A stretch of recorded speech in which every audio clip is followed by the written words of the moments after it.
Yeah, so I'm Rebecca. I'm the co-founder at Swedish Cellpacks, and my co-founder is actually Dutch. So he's thrilled that I'm here, and thank you very much for the invitation. So short background of what we do at Cellpacks. So we manufacture devices, and we then use simplicity to measure how people feel at work, so that you can measure the impact of the actions that you take at work. So we're all about helping leaders to become better leaders, for teamwork to happen, increase productivity, etc. And this is, of course, a role where artificial intelligence will play a massive role in helping humans. Hence, today we're going to be talking a little bit of the inclusion of a digital coworker. How can we work better together in teams, both now and in the future, to get the best support from artificial intelligence? So when talking about what the future will be like, obviously no one knows exactly what's going to happen. It's clear that there are massive opportunities with AI, but it's also clear that it's not the first time that tech is changing society. There's been plenty of transformations where we can learn from and get inspiration from. And today I chose transport to illustrate. And if you go back 200 years in time, us humans used to cross the street different, because horses would know to stop if there was a human coming, whereas the trains wouldn't. So as a society, we adapted. The first way we adapted is related to education and training. So how did people react when the trains were arriving? Well, some would have said, hey, this is dangerous, this is bad, it's going to kill my child when we cross over the street. Where someone else would say, hey, well, this is great, we can put our goods on the trains and they'll get faster to our clients, or I can travel, or whatever it may be. The second thing is related to safety. So over the 200 years, we've adapted. We've put fences, we've put sound, there's a barrier coming down when the train is coming to make it safer. The third is related to safeguards. So if there's a problem on the train, like this poor man here who's stuck in the door, then I can intervene, I can act, I can pull the emergency brake, I can smash the window, etc., to stop what's happening and to react. So what's the equivalent at work? Because if you think about it in this sense, train was once the equivalent of AI. So what can we learn from the past? If we look at education and training, when you ask how people are reacting to AI, a lot of people purely think about, well, oh my God, my work is going to be replaced by a robot. And it has a bit of a negative twang to it. So we need to educate about how is the data collected, and how is it used in our company, and what's the equivalent of the guy who is stuck at the door. How can we, when there's a problem, how can we activate different safeguards? So if you imagine where you're working, that I is appearing on the scene, then what role is AI going to have? Is it the same to have an AI coworker as a human coworker? And also, is it the same if it's a peer, if it's on the same level as I am, or if it's coming in a supervisor role or a manager role? What is it that we need to learn from each other if we want to optimize for our teamwork? In Sweden, for example, we have this thing called fika, which is basically that you in the morning you have coffee, you eat something sweet, and then you chat. It kind of glues the team together. And this is something that we see in our data as well, that it's very effective to create a team feeling and a stronger team. But machines, for example, at the moment are particularly bad at reading other people, human moods. And if it's AI coming in from more of a boss level than us humans, are we really on a purely emotional level? Are we ready for this? Because this is also a manager who isn't going to take you to lunch or get drunk at the Christmas party and stay up until 3 o'clock at night. And also, if the AI isn't happy with your performance in the team, for example, then you're also being evaluated by an algorithm when it comes to firing someone, for example. And also, since human reviews are going to be more expensive in the future, this also brings us on to ethics. So the AI thinks as far as the data set has been trained for, which means that you need training. You're going to need massive training. Your humans are also going to need training. So then the question is, who is going to train it? Is it going to be someone on your local team, or is it going to be someone from headquarters? Is it going to be overseas, outsourced, etc.? Independently on who is going to train it, you're going to have bias. So what's bias? Well, there was a study in 2018, which was quite alarming, where looking at facial recognition, the system would be correct 99% of the times when identifying a male white. But when identifying a Black female, there was a 34% higher error rate. That's a good example of bias. And there's many examples like that. Which is, of course, also something where AI will be able to help us to show us human where we are still biased. And when it comes to machine learning, well, of course, you need learning by example. So then the question is, what examples are we feeding the data set? And as a colleague among the team, do I need to know how it was programmed in order to feel trust? Or do I need to know who programmed it to understand what makes it tick? And then, of course, also, will we accept machine recommendations? Will we trust it among our teams?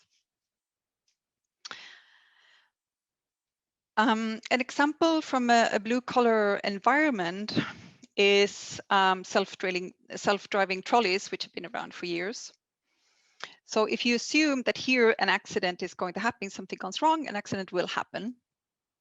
So the AI has two choices. It can either go to the left and hit a person, or it can go right and hit a pile of stock with products. So the question is, which one will it pick depending on its training?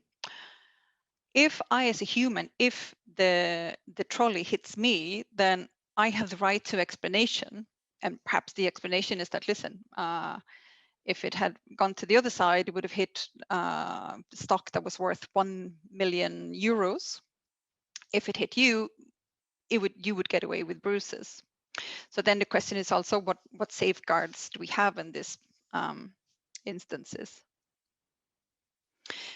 The explanations is what creates transparency, and transparency is among the things that builds trust among teams, which is also something that we see in our data at Cellpax, that trust is key for teams. We also see that tech can be good for companies, but not always for the employee. So once there's trust, once you've slowly built up the AI, then you can also start letting it take in its own decision, because you will know when or if you need to intervene. Having said that, trust also takes a lot of time. I had a colleague who would, for years, religiously print every email because one email disappeared at some time and she didn't trust the system. So she printed all her emails. You're going to get resistance like that within AI as well, that if there's a prediction and AI was wrong, you're going to have people saying, well, AI got it wrong that time and now I just don't trust it anymore. So you're going to have to train, retrain and create a growth mindset. When it comes to ethics, many AI also have listening capabilities, meaning that there might be sensitive information that is being picked up in the workplace and then being fed into the data set.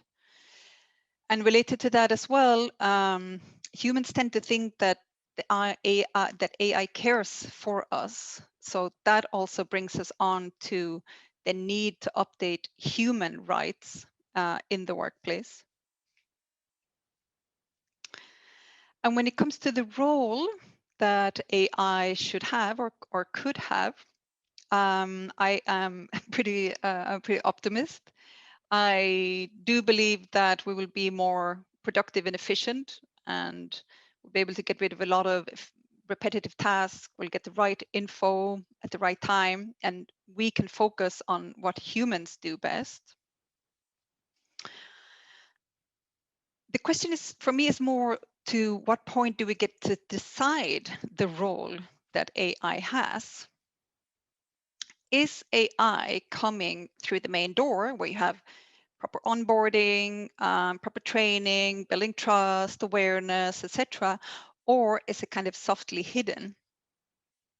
So imagine that every week you get an email, and this email shows you 100 people in your company, and it will rank your people, showing who has the highest probability of success.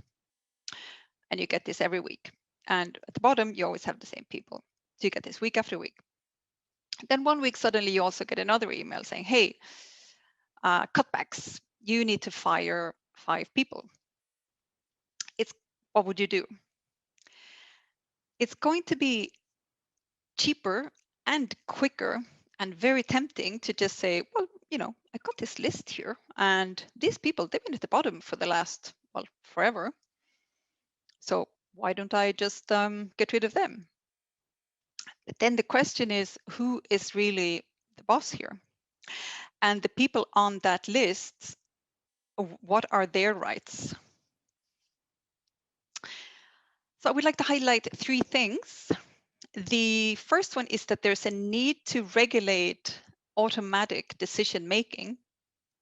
AI shouldn't be able to fire a human being.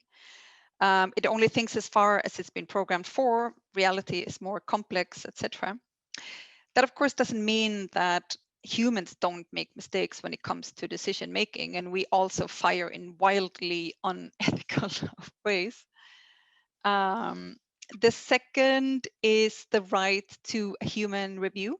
So if the algorithm says, okay, these 5 people here should be fired, you need to speak with them first. Maybe these 5 people are ranked low because they're trying something new in your company.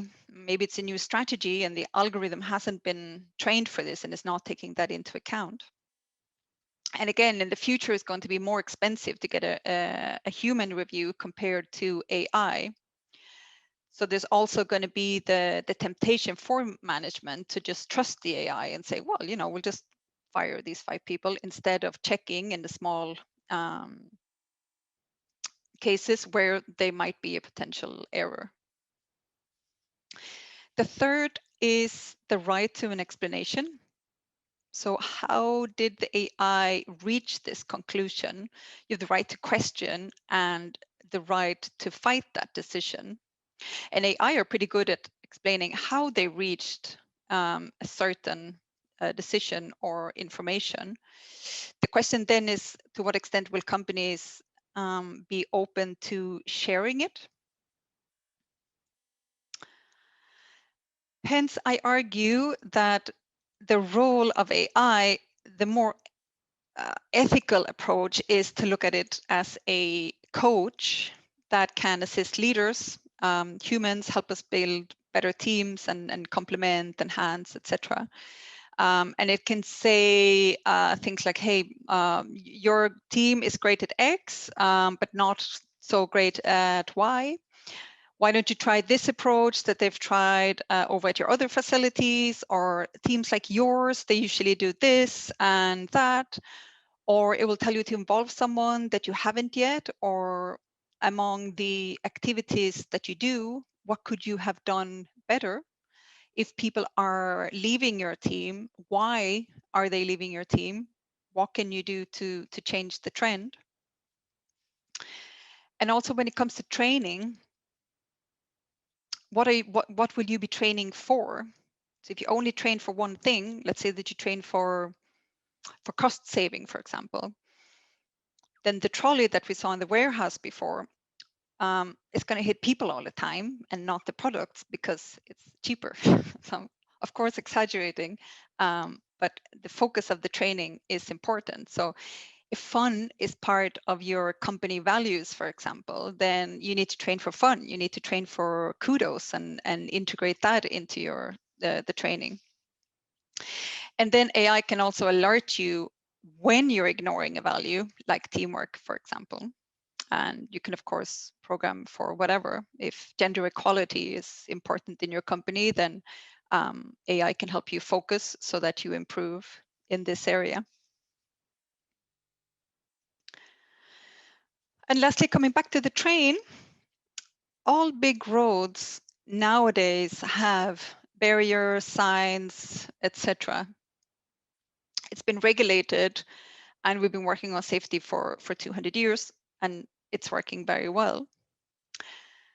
In the case of AI, it's clear that artificial intelligence is already here.